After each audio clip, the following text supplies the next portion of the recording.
नमस्कार। इस विशेष Facebook live में आपका स्वागत है। मैंने कहा था जिस दिन कोई बड़ी खबर होगी उस दिन हम बातचीत जरूर करेंगे, और आज बड़ी खबर जो आ रही है, कल शाम से आनी शुरू हुई है, वो है देश में नई शिक्षा नीति।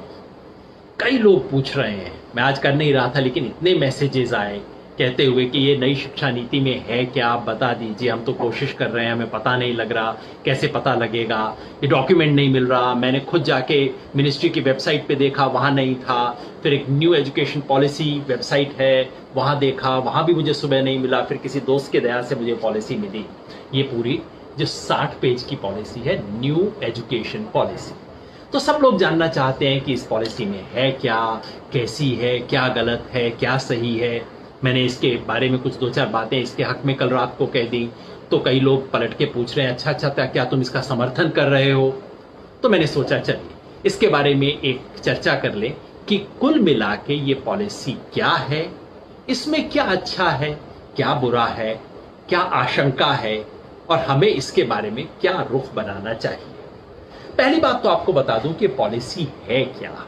देखिए, देश में शिक्षा का कुल मिला के क्या ओरिएंटेशन हो, क्या विजन हो, उसके लिए एक एजुकेशन पॉलिसी बनाई जाती है। ये कोई लीगल डॉक्यूमेंट नहीं है, कोई कॉन्स्टिट्यूशनल डॉक्यूमेंट नहीं है। इसलिए इस पॉलिसी में जो लिखा है उसका कल सुबह कोई असर नहीं होगा। ये एक ओवरऑल विजन है, फ्रेमवर्क है, कुछ फंडामेंटल प्रिंसिपल्स हैं जो बताए गए हैं। ये डॉक्यूमेंट देश में 10, 15, 20 साल बाद बनाया जाता है। पहली बार ये डॉक्यूमेंट बना था 60 के दशक में, जब कोठारी कमीशन आया था। बहुत बड़े विद्वान थे कोठारी साहब, शिक्षाविद।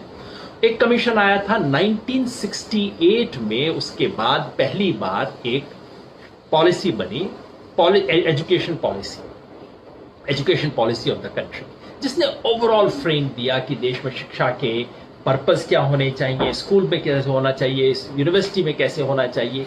तो एक छोटे छोटे टुकड़े को नहीं, सब टुकड़े को जोड़ते हुए एक समग्र तस्वीर बनाना, एक कॉम्प्रिहेंसिव पिक्चर देना, ये काम होता है एजुकेशन पॉलिसी का। 1968 में पहली बार आई। उसके बाद अंदाजन 20 साल बाद 1986 में उस पॉलिसी को रिवाइज किया गया, नई पॉलिसी बनाई गई, एजुकेशन पॉलिसी। तब उसे न्यू एजुकेशन पॉलिसी कहा गया था 1986 में, राजीव गांधी के समय। फिर 92 में उसको थोड़ा रिवाइज किया गया, उसी पॉलिसी को, तो दूसरी पॉलिसी का रिवाइज्ड वर्जन था। 1992 के बाद 2020 में अब आई है। 28 इयर्स के बाद ये पॉलिसी आई है। जब से एनडीए सरकार आई, उन्होंने कोशिश की थी। पहले जब स्मृति ईरानी जी मंत्री थी, उन्होंने एक समिति बनाई थी टीआरएस सुब्रमण्यम जी के नेतृत्व में। उस समिति ने अपनी रिपोर्ट दी, शायद सरकार को पसंद नहीं आई, उस पर बात नहीं बनी। फिर उसके बाद एक दूसरी कमेटी बनी, ये कस्तूरी रंगन जी के अध्यक्षता में। उसने पिछले साल अपनी रिपोर्ट दी, 2019 में रिपोर्ट पे चर्चा हुई, और उसके बाद अब सरकार ने 2020 में इस रिपोर्ट के आधार पे, वो बहुत लंबी रिपोर्ट थी, कोई 480 पेज की रिपोर्ट थी न्यू एजुकेशन पॉलिसी के बारे में, उसका कपड़ा छान निचोड़ लेके 60 पेज की एक समरी बनाई है, जो कि जिसे सरकार ने कल नई एजुकेशन पॉलिसी की तरह रिलीज किया है। संयोग से जब ये रिपोर्ट आई थी, ड्राफ्ट रिपोर्ट आई थी, तब मैंने इसके बारे में लेख लिखा था, तब मैंने इसके बारे में तब भी चर्चा हुई थी, चर्चा में हिस्सा लिया था। और अब ये जो 60 पेज का दस्तावेज है, उसे ध्यान से मैंने पढ़ा है। उसके आधार पे आपको बता रहा हूं कि न्यू एजुकेशन पॉलिसी में क्या है, क्या अच्छा है, क्या बुरा है। मेरा हमेशा आग्रह रहता है कि किसी भी पॉलिसी को देखते वक्त, किसी भी विषय पे अपनी बात बनाते वक्त, हम केवल और केवल ये ध्यान ना दें कि किस सरकार का है, मैं इसके पक्ष में हूं या विपक्ष में हूं। हमारे देश में दरअसल विपक्ष का मतलब केवल विरोध हो गया। अच्छा, मोदी सरकार ने बताया इसका विरोध करना है, मेरी पसंद की सरकार ने बताया समर्थन करना है। हमारे देश में ये हो गया ऑपोजिशन का मतलब। मैं इसको कभी नहीं मानता। मुझे लगता है कि हमेशा हमें वस्तुपरक तरीके से उसको देखें, उसके बारे में कहें। इसलिए जब ड्राफ्ट आया था इस पॉलिसी का 1 साल पहले, तो मैंने कई दोस्तों को हैरान करते हुए लिखा था कि दरअसल ये ठीक ठाक ड्राफ्ट है, अच्छी है, अगर इस आधार पर सरकार नीति बना लेती है तो कोई बुरी बात नहीं। अब जब ड्राफ्ट आ गया है तो क्या स्थिति है, वो मैं आपको अगले 10-12 मिनट में बताऊंगा। बहुत छोटी चर्चा होगी, इसके आखिर में प्रश्नों का उत्तर मैं नहीं दे पाऊंगा, इसलिए भी कि मुझे कई और प्रोग्राम भी करने हैं, और इसलिए भी कई दोस्तों ने कहा है कि भाई अपना फेसबुक थोड़ा छोटा रखा करो। छोटा रखते हैं तो लोग पढ़ते हैं। इसलिए इस न्यू एजुकेशन पॉलिसी का सार क्या है, क्या अच्छा, क्या बुरा, क्या होगा। पहली बात मैंने आपको कही, याद रखिए, ये खाली एक एजुकेशन फ्रेम है। इसके आधार पे कानून जब बनेगा तब बनेगा, जब कानून बनेगा तब लागू होगा, रेगुलेशन चेंज होंगे तब लागू होगा, बजट आएगा तब पैसा मिलेगा। अभी से इसके आधार पे कोई आप निष्कर्ष ना निकालिए। पुराना इतिहास दुर्भाग्यवश इस देश में ये रहा है कि एजुकेशन पॉलिसी आती है, उसके बाद सरकार अपने मनमाने तरीके से उसके जो हिस्से को लागू करना चाहती हैं कर देती हैं, जिसको लागू नहीं करना चाहती नहीं करती, क्योंकि एजुकेशन पॉलिसी की कोई लीगल स्टेटस नहीं है, कोई लीगल सैंक्शन इसकी नहीं है। सरकार चाहे तो अगले 10 साल तक इस डॉक्यूमेंट को ड्रॉर के अंदर डाल के रख सकती है, इसमें कुछ ना करे। आप और मैं कुछ नहीं कर सकते, क्योंकि ये कानून नहीं है, रेगुलेशन नहीं है, रूल नहीं है, नोटिफाइड नहीं है, ये बजट का आइटम नहीं है।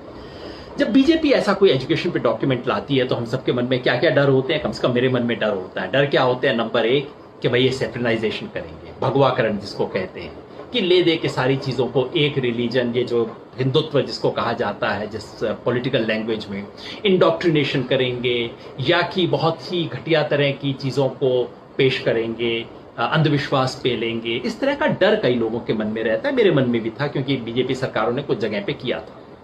वो नहीं, उस तरह का रंग नहीं है इसमें। कुछ छोटी छोटी चीजें हैं, जैसे सेकुलरिज्म शब्द के इस्तेमाल से बड़ा परहेज किया है, बच बच के चले हैं, बीच बीच में भारतीय संस्कृति की 5-10 बार बात कर देते हैं, जो अच्छी बात है, उसमें कोई बुरा नहीं। दूसरा मेरे मन में डर क्या था? दूसरा डर ये रहता है कि ऐसा होने पर जो राज्य की भूमिका है वो कम हो जाएगी और इसमें केवल प्राइवेट सेक्टर और कमर्शियलाइजेशन, ये सब चीजें ज्यादा हो जाएंगी। उसका डर था, उसका डर है, क्योंकि कमर्शियलाइजेशन की बात को ठीक से एड्रेस नहीं किया गया है, लेकिन मैं उसके ऊपर आऊंगा। लेकिन कम से कम सीधे तौर पे ये नहीं कहा गया है इस पॉलिसी के अंदर कि स्टेट विड्रॉ करना शुरू कर दे, स्टेट रिट्रीट कर दे, बल्कि इसकी पॉलिसी में कहा गया है कि और ज्यादा पैसा सरकार को खर्च करना चाहिए, सरकार के इंटरवीन किए बिना स्कूल नहीं चल सकते। इन सब बातों को स्वीकार किया गया है, जो अच्छी बात है। तीसरा जो डर था वो ये है कि ये आते ही क्या एजुकेशन का स्कोप बहुत नैरो तो नहीं हो जाएगा कि बस चुपचाप से अपनी टेक्निकल एजुकेशन लो, इंजीनियर बनाओ, ये लो, नौकरी लो, और शिक्षा का जो क्रिटिकल थिंकिंग, सोचना, लिबरल जो एस्पेक्ट शिक्षा का होना चाहिए, एक बेहतर इंसान बनाना जो शिक्षा का उद्देश्य होना चाहिए, वो सब हट जाएगा। कम से कम कागज पे वैसा भी नहीं। कागज पे उन सब बातों को कहा गया है। अब ये बात अलग है कि ये कहना कि क्रिटिकल थिंकिंग बनाओ और दूसरी तरफ आप काम बिल्कुल उल्टे कर रहे हो, वो एक अलग चीज है, मैं उसको थोड़ी देर में आऊंगा।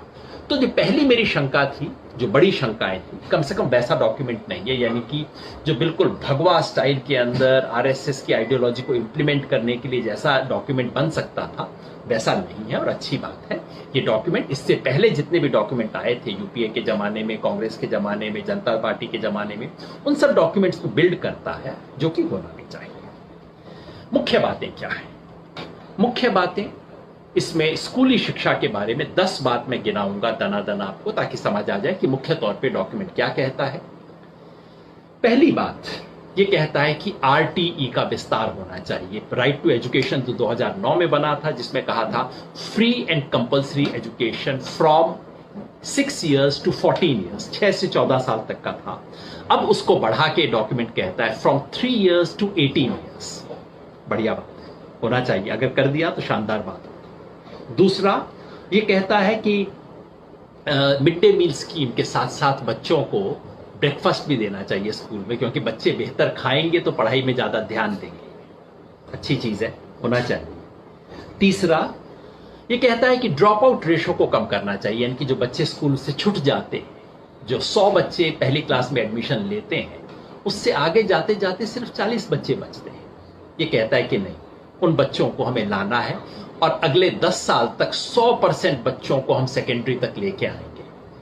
बहुत अच्छा टारगेट है, हो पाएगा मुझे संदेह है, लेकिन बात अच्छी है। चौथा ये कहता है ECCE, early childhood care and education, इस पे बहुत ध्यान देता है और मेरे को बहुत अच्छी चीज लगती है। इसको हम नर्सरी कहते हैं ना, कि बच्चा का ज्यादातर मानसिक विकास 8 साल की उम्र तक हो जाता है, और 3, 4, 5 साल का जब बच्चा होता है वो बहुत क्रिटिकल होता है उस बच्चे की मेंटल फैकल्टीज के लिए।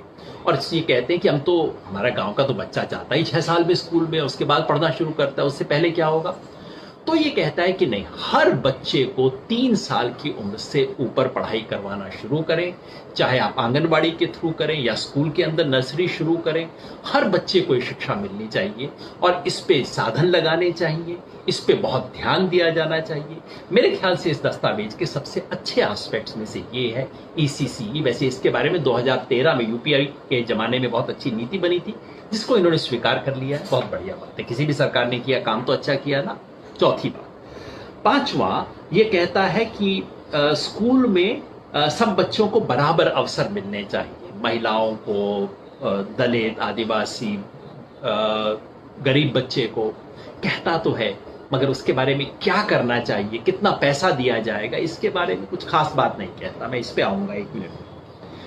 छठी बात कहता है स्कूल कॉम्प्लेक्सेस। आजकल इतने छोटे छोटे स्कूल हो गए हैं कि एक स्कूल के लिए अपना म्यूजिक टीचर रखना, अपना फिजिकल ट्रेनिंग का टीचर रखना, अपनी लाइब्रेरी रखना संभव नहीं। तो कुछ स्कूलों को उसके साथ के सेकेंडरी स्कूल से जोड़ के स्कूलों को पूल करके, स्कूल को फिजिकली पूल नहीं किया जाएगा, स्कूल अलग अलग जगह रहेंगे, बच्चे अलग अलग जगह जाएंगे, लेकिन कुछ फैसिलिटी स्कूलों को मिला के दे दी जाए ताकि हर स्कूल के पास आए। अच्छा विचार है मेरे ख्याल से। ज्यादातर लोग, मेरे दोस्त, सहमत नहीं है, लेकिन मेरे विचार से यह आइडिया बुरा नहीं है। सातवीं बात, नहीं सॉरी, शायद 8वीं है ये। कहते हैं कि टीचर की रिक्रूटमेंट के अंदर उन्हें फेयर रिक्रूटमेंट की जानी चाहिए। पैरा टीचर्स जो रिक्रूट हो रहे हैं, ऐसे टीचर 5,000 तनख्वाह देकर सरकार रिक्रूट कर लेती है, शिक्षा मित्र किसी को बोल देते हैं, कुछ और नाम बोल देते हैं, ये व्यवस्था बंद होनी चाहिए। बहुत बढ़िया बात। ये इससे पहले जेएस वर्मा कमेटी कह चुकी है शिक्षा के बारे में। अच्छा विचार है, सरकार के डॉक्यूमेंट में आया है, मैं इसका समर्थन करता हूं। ये शिक्षा मित्र वगैरह के नाम से बंद कीजिए, गेस्ट टीचर ये वो सब बंद कीजिए, प्रॉपर नौकरी दीजिए। अगर शिक्षक को अपनी नौकरी की परमानेंस नहीं होगी, बेचारा पढ़ाएगा कैसे? और सिर्फ पैसा बचाने के लिए शिक्षक की तनख्वाह काटना और उसको कॉन्ट्रेक्चुअल और इस तरह की नौकरी देना गलत सिस्टम है।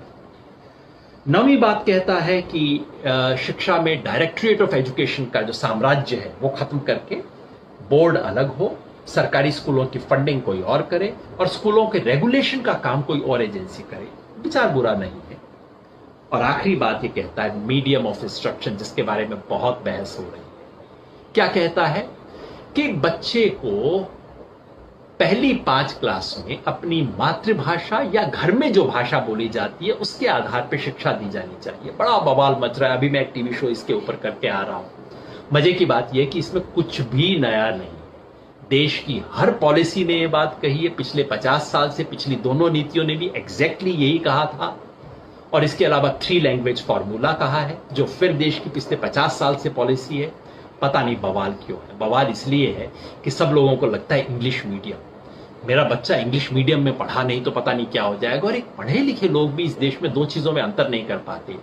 इंग्लिश लर्न करना और इंग्लिश मीडियम में लर्न करना 2 बिल्कुल अलग चीजें हैं। इंग्लिश लर्न करना जरूरी है, हर बच्चे को मिलना चाहिए। इंग्लिश मीडियम में लर्न करना बिल्कुल बेवकूफी की बात है, क्योंकि ये जो इंग्लिश मीडियम स्कूल कोकर मुत्ते की तरह हर गांव में आ रहे हैं, हर शहर में, हर बस्ती में आ रहे हैं, ना तो बच्चे को इंग्लिश आती है, न पेरेंट्स को इंग्लिश आती है, ना ही टीचर को इंग्लिश आती है। काहे का स्कूल है भाई? हाँ, तो एजुकेशन नहीं हो सकती।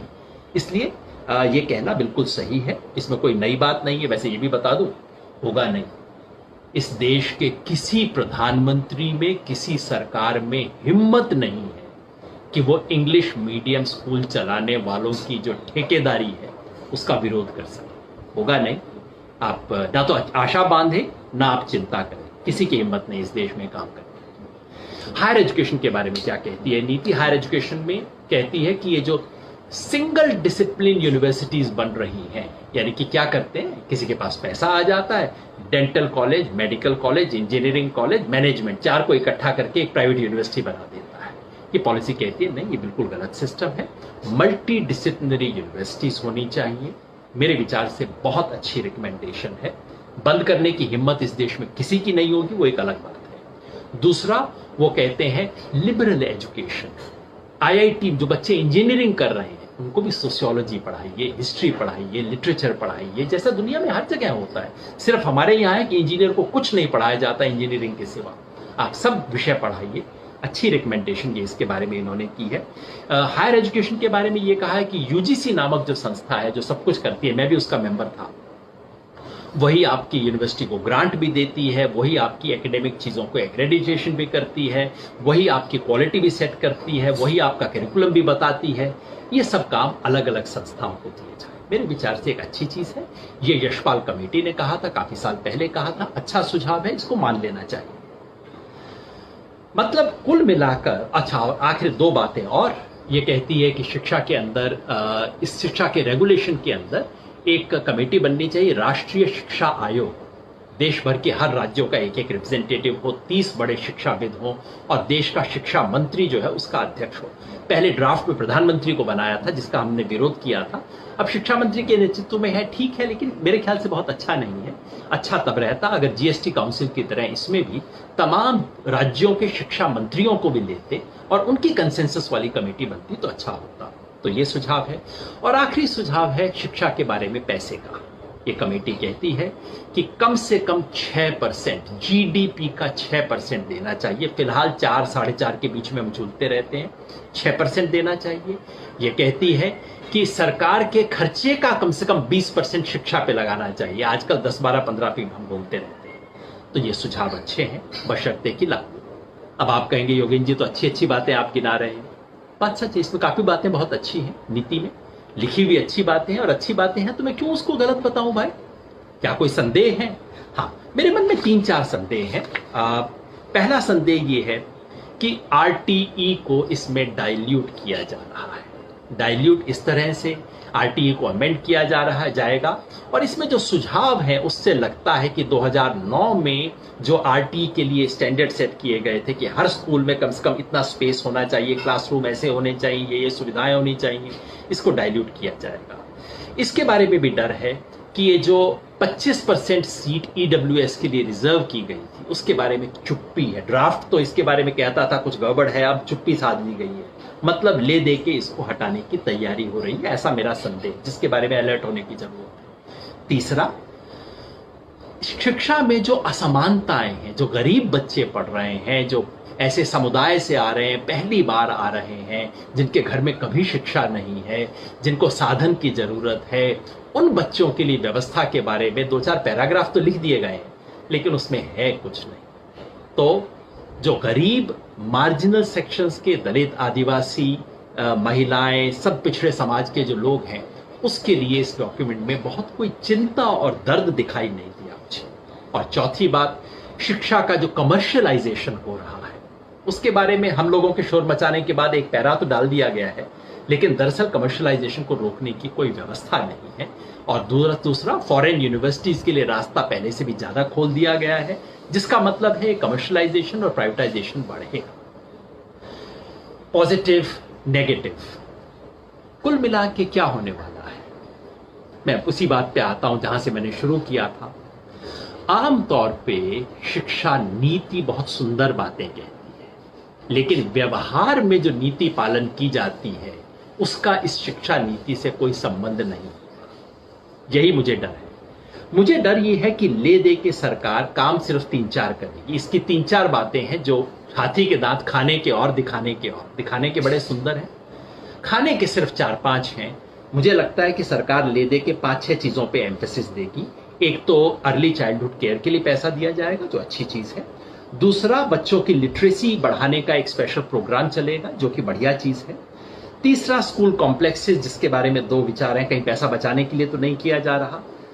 चौथा, टीचर एजुकेशन के अंदर कुछ किया जाएगा, ऐसा मुझे लगता है, जो फिर पॉजिटिव है। पांचवा, कॉलेज यूनिवर्सिटी को रिवैम्प करने के बारे में कुछ किया जाएगा, जो कि अभी नहीं लगता कि कुछ खास होगा। तो ले दे की 4-5 चीजें होंगी, बाकी चीजें नहीं होंगी। मीडियम ऑफ इंस्ट्रक्शन के बारे में जितनी भी बहस हो ले, आप भी यही हैं, मैं भी यही हूं, कोई अंग्रेजी मीडियम स्कूल हटाने की किसी की हिम्मत नहीं होगी। प्राइवेट यूनिवर्सिटीज, ये दुकानें जो चल रही हैं बीएड की, इनको हटाने की किसी की हिम्मत नहीं होगी। ऐसे ही चलता आ जाएगा और अच्छी नीति आ जाएगी, अच्छे शब्द आ जाएंगे। एक तरफ क्रिटिकल थिंकिंग जैसा शब्द इस्तेमाल किया जाता है, दूसरी तरफ लोगों को डरा के चुप किया जाता है। एक तरफ इंस्टीट्यूशनल ऑटोनॉमी की वकालत होती है, दूसरी तरफ यूनिवर्सिटी के अंदर आप सेमिनार भी करेंगे या नहीं उसके लिए वाइस चांसलर से परमिशन लेनी होती है। एक तरफ साइंटिफिक टेम्पर की वकालत की जाती है और मंत्री जिस तरह का भाषण देते हैं उससे क्या होता है, तो शिक्षा नीति के शब्द अच्छे हैं, बशर्ते इसे वास्तव में लागू किया जाए, बशर्ते इसकी भावना को सरकार अपने मन में अंदर लेके आए, बशर्ते इसके आधार पे काम पे ध्यान दीजिएगा, शब्दों पे नहीं। देखिएगा आरटी एक्ट एक्चुअली अमेंड होता है कि नहीं, 3 से 18 साल तक एक्चुअली दिया जाता है कि नहीं, बजट एक्चुअली इंक्रीज होता है कि नहीं, गरीब बच्चों के लिए स्कॉलरशिप एक्चुअली बढ़ते हैं या नहीं, तब सच्चा मूल्यांकन होगा। धन्यवाद।